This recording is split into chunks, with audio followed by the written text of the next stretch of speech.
Assalamualaikum warahmatullahi wabarakatuh. Apa kabar anak-anak? Alhamdulillah sehat ya. Di pertemuan kali ini, Ibu akan memberikan materi melalui daring atau online. Teknis-teknis pembelajaran pada kali ini, yang pertama, kalian masuk di grup WA yang sudah Ibu buat pada minggu kemarin. Yang belum masuk pada hari ini bisa minta link kepada Ibu langsung japri ya. Yang kedua, kalian menyimak, menonton, dan merangkum apa yang Ibu terangkan di video pembelajaran kali ini. Dan yang ketiga, sebagai absensi, kalian bisa komen pada kolom komentar di bawah ini. Itu sebagai absen kalian nanti. Yang keempat, kalau ada pertanyaan bisa di grup WA. Nanti kita diskusi di sana agar lebih efektif. Jadi sudah paham untuk teknis pembelajaran kali ini? Kalau sudah paham, Ibu akan langsung ke materi. Hari ini kita belajar tentang Quran Hadis bab 3. Nah, yang berjudul tujuan dan fungsi Al-Quran. Yang pertama, kedudukan Al-Quran. Al-Quran merupakan sumber pokok ajaran Islam, dan Al-Quran itu juga merupakan sumber hukum yang utama dan pertama dalam Islam. Sebagai sumber pokok ajaran Islam, Al-Quran juga berisi ajaran-ajaran yang lengkap dan sempurna, yang meliputi seluruh aspek yang dibutuhkan dalam kehidupan umat manusia, terutama umat Islam. Sebagai sumber hukum, Al-Quran telah memberikan tata aturan yang lengkap.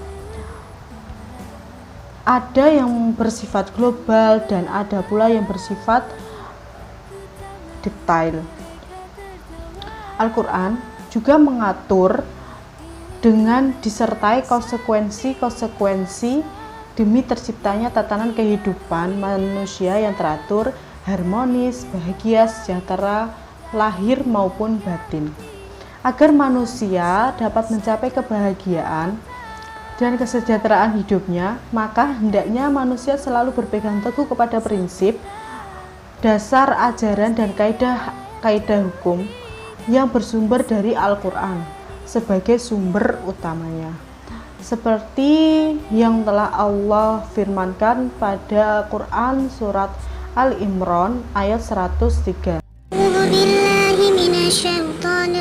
Bismillahirrahmanirrahim. Wa'tasimu bihablillahi jami'an wa la tafarraqu. Sebagai ulama menafsirkan lafaz hablullahi dengan Al-Quran.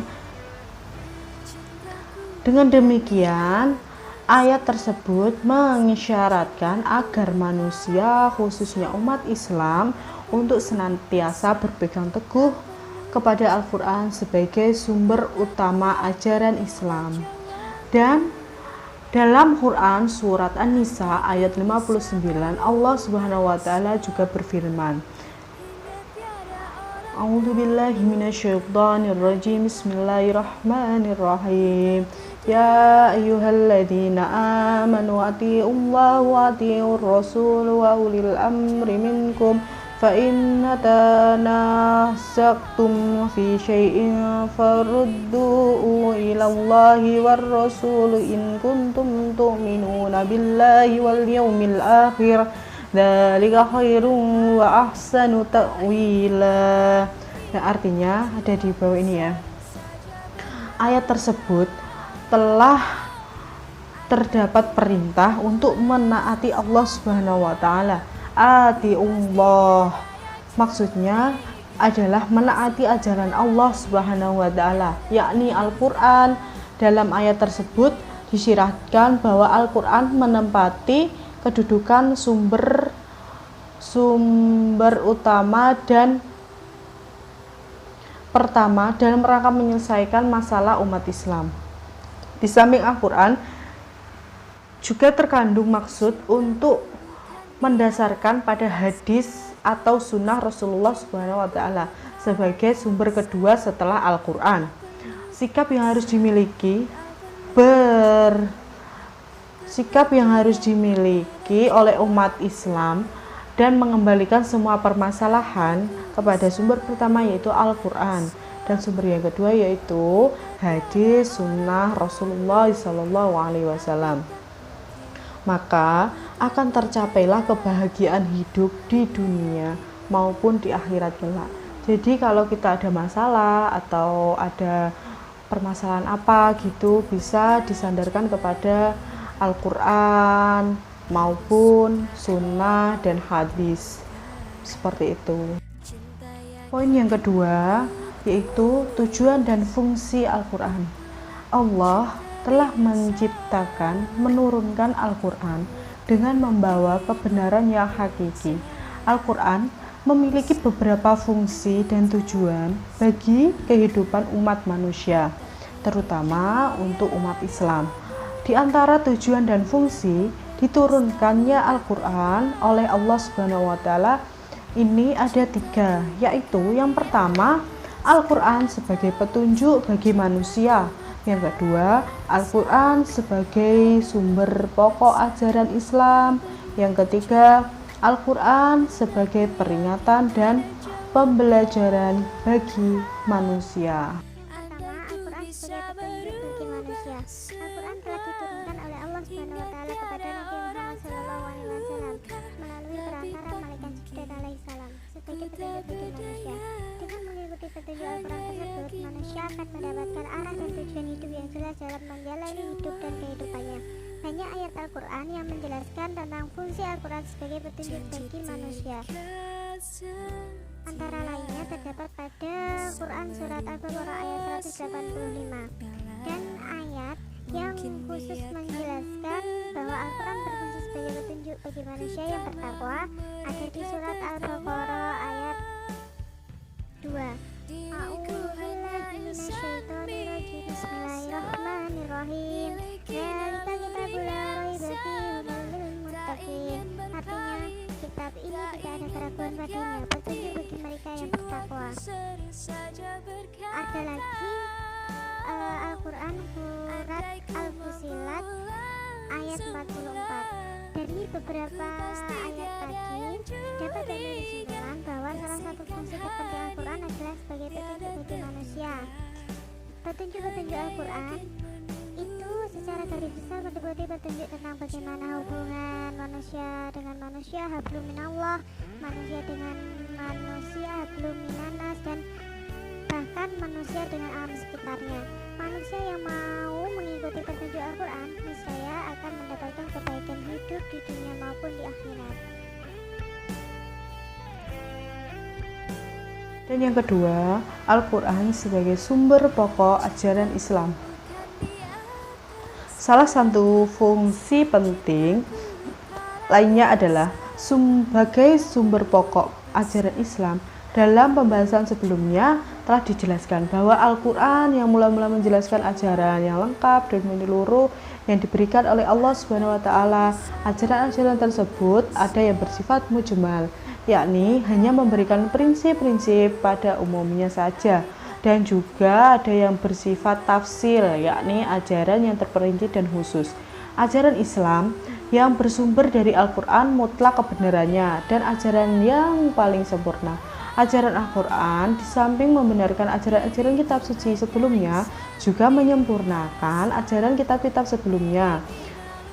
Al-Quran berisi tentang pokok-pokok atau dasar-dasar ajaran Islam yang berkenaan dengan masalah ketauhidan, ibadah, akhlak, hukum, dan segala hal yang dibutuhkan manusia dalam kehidupan.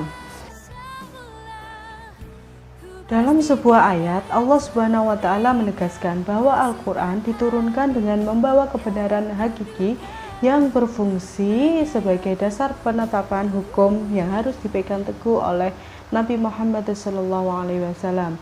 Tidak boleh sedikitpun menyimpang dari Al-Quran, dan tentunya hal ini juga harus dipegang teguh oleh umat Islam. sebagaimana dijelaskan dalam Quran surat An-Nisa ayat 105. A'udzu billahi minasyaitonir rajim. Bismillahirrahmanirrahim. Inna anzalna ilaikal kitaba bil haqqi litahkuma bainan nasi bima arakallahu wa la takuna lil khainina khasima, yang artinya sungguh kami telah menurunkan kitab Al-Quran kepadamu Muhammad membawa kebenaran agar engkau mengadili antar manusia dan dengan apa yang telah diajarkan Allah Subhanahu wa Ta'ala kepadamu, dan janganlah engkau menjadi penentang atau orang yang tidak bersalah karena membela orang yang berkhianat. Quran surat An-Nisa ayat 105. Yang ketiga yaitu Al-Quran sebagai peringatan dan pelajaran bagi manusia. Sebagai peringatan dan pelajaran bagi manusia, maksudnya adalah Al-Quran merupakan kitab suci dengan konsep ajaran yang salah satu ajarannya adalah berupa sejarah atau kisah umat terdahulu. Dalam kisah-kisah itu dijelaskan bahwa ada di antara umat manusia sebagian orang-orang yang beriman, taat, dan soleh. Namun ada pula sebagian yang lain, orang-orang yang kafir, maksiat. Kepada mereka yang soleh, Allah Subhanahu wa Ta'ala menjanjikan kebaikan di dunia dan pahala di akhirat karena ridhonya. Sebaliknya, kepada mereka yang kafir, durhaka, dan tidak soleh, Allah Subhanahu wa Ta'ala mengancam dan ancaman hukuman dan azab baik di dunia maupun di akhirat. Dan dalam banyak ayat Allah Subhanahu wa Ta'ala membuktikan janji dan ancamannya tersebut. Bagi kita, apa yang dijelaskan dalam kisah umat Islam terdahulu dapat kita ambil pelajaran dan sekaligus peringatan bagi kita untuk pandai mengambil pelajaran dan meneladani yang baik dan menjauhi yang buruk untuk mencapai kesuksesan dan kebahagiaan hidup di dunia sampai di akhirat kelak. Allah Subhanahu wa Ta'ala berfirman dalam Quran surat Al-An'am ayat 92. Dalam ayat lain, Allah Subhanahu wa Ta'ala juga menegaskan tentang fungsi Al-Quran sebagai peringatan dan pelajaran terutama bagi orang-orang yang beriman. Pada Quran surat Al-A'raf ayat 2.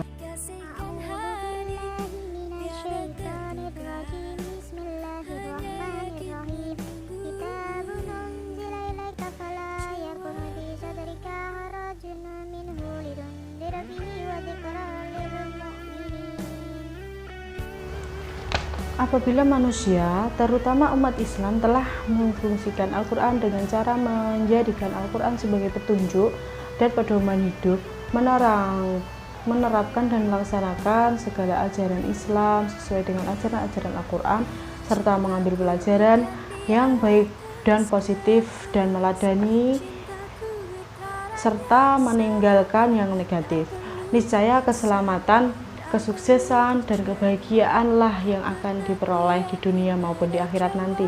Itulah fungsi dan tujuan diturunkannya Al-Quran. Rangkuman pada pembelajaran kali ini, yang pertama, Al-Quran berkedudukan sebagai sumber ajaran Islam yang pertama dan utama sebelum sumber ajaran Islam yang lainnya. Yang kedua, Al-Quran memiliki beberapa fungsi, yaitu sebagai petunjuk bagi umat manusia, sumber pokok ajaran Islam, dan peringatan maupun pelajaran bagi manusia. Jadi untuk teman-teman yang ingin bertanya langsung lewat grup WA ya, Ibu tunggu. Ya, Ibu tutup pelajaran kali ini dengan bacaan Alhamdulillahirabbil alamin. Billahi taufiq walhidayah. Wassalamualaikum warahmatullahi wabarakatuh.